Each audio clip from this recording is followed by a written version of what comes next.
Hey guys, so look how neat this is. I have a unfinished basement here. I am going live on TV right from there. There's a lot of construction I'll be doing down here, so don't mind the background. But I just think this is so neat how we can work from home. I have a light there. I keep my clothes there, and I have a construction worker coming today to help me finish this. We have my green wall. I have a side monitor. I have another computer there, and I don't even have to move. I got my makeup, my hair stuff there, my coffee. I can mic up while I'm sitting there. I'm so stoked on what has become of this and all the offers I've been getting. So now I have new, let's call them, I forget what they're, the talent acquisitions, like people who help find like larger news stations their talent. So I have some of those people who work for the entire companies nationwide now taking my stuff, my reel and everything, my new cover letter about being able to work from home and sharing it with other news directors. So that was exciting. I just wanted to talk real quick about the tropics, and I think I'll pull up a little graphic here to show some of the let's say the satellite imagery. I think I'll start with here because there's a couple areas that look like they will be forming into a hurricane, something right around here. So right now we just barely see a spin in the air, the wind profile, whereas the wind profile then with Darby is pretty significant. If we go to wind gusts on Windy using the European model, I find that it usually matches pretty well with the actual wind speeds. I have this in knots, so I'll go ahead and change it for right now 2 miles per hour. And in this case, the center of the storm is about 93 miles per hour on this graphic, but we know it's actually just it's a little stronger in reality. So some of the other parts there might be stronger, but we're looking at a Category 3 hurricane there. And some other areas where if I switch this now to the satellite imagery with the infrared, that we'll notice other places to watch for. So I prefer the infrared like this.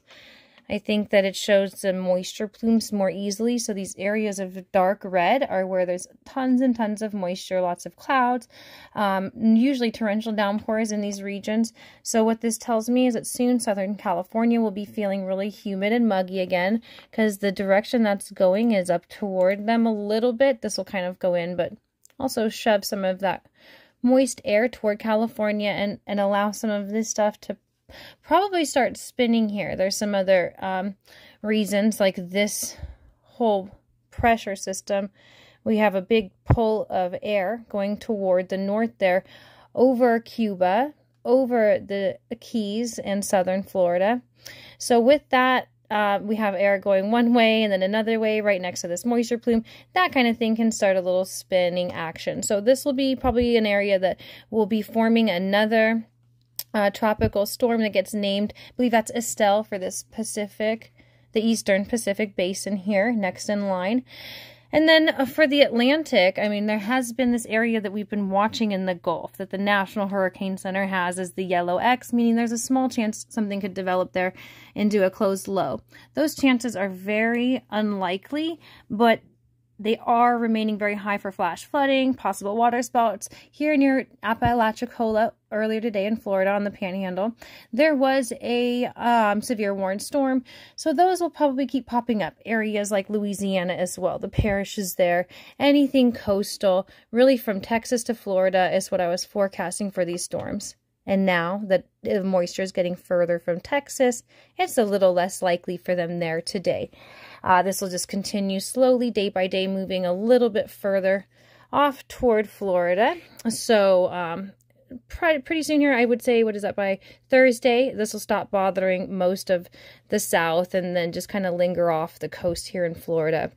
Otherwise, so this will be the next Estelle, but in the Atlantic, I'll zoom out for this then, is going to be these moisture plumes finally lining up, plus what we saw with that big pull and push action here could end up instigating a little bit of a spin as we get something similar to what we're seeing here, lower in latitude, closer to here.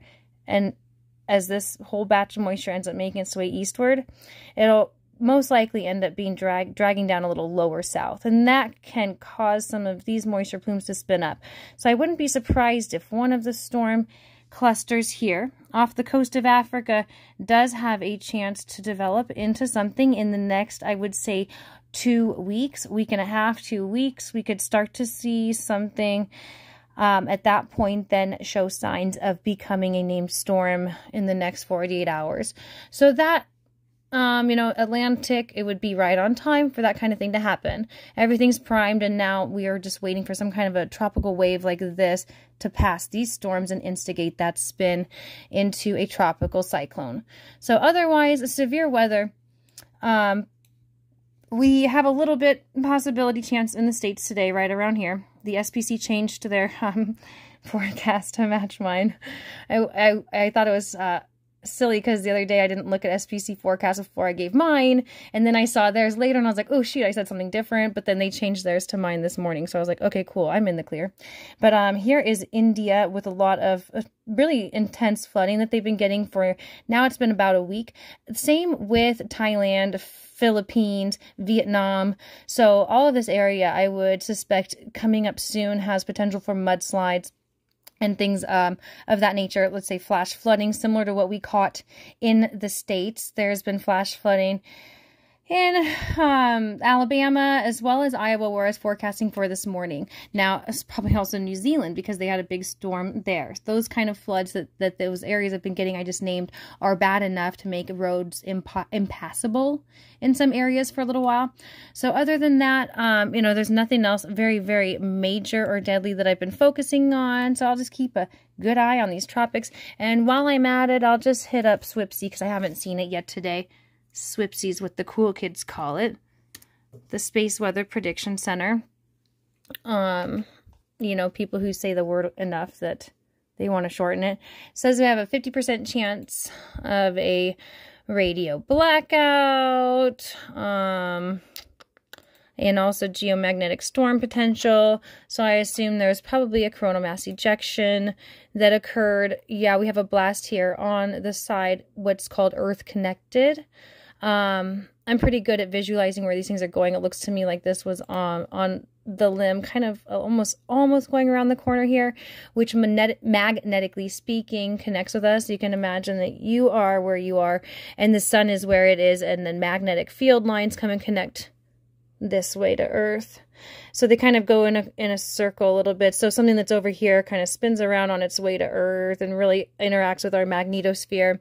So in that case, along with these flares that we've been having over the last few days, those low M-class flares, what that means is, yes, there's geomagnetic potential for more geomagnetic disturbances. We had quite a few proton events too. Nothing very major that would damage our astronauts, but strong enough to give us pretty aurora and increase lightning. So that's one of the things that I track with this, is how it increases our storm production because of cloud condensation nuclei, aka stuff from the sun that can allow water vapor to form condensed water droplets. So that kind of stuff can change our weather when we have these flares, when we have these coronal mass ejections, and it comes in toward Earth. So in this case, yeah, we're going to have a little bit of obvious effects from the space weather, but nothing too major. Little bits of aurora, quite a bit more lightning. And on that note, since I mentioned it, I'll just, I already closed out. I'll switch right back to windy to show the satellite, not just the satellite, but also the radar, where they have embedded in the lightning. So you can see that, yes, there is just like quite a bit of it. So what happens is globally, we get extra energetic particles from those events on the sun, and these are real-time lightning strikes over the last hours, what this is running right now. So it's, you know, every few seconds there in the south around this area of tropical moisture that's causing a lot of flash flooding and possible water spouts today. So enjoy your weather. And I will talk to you all later. If you have any questions, let me know in the comments below, and have a nice day. Bye-bye.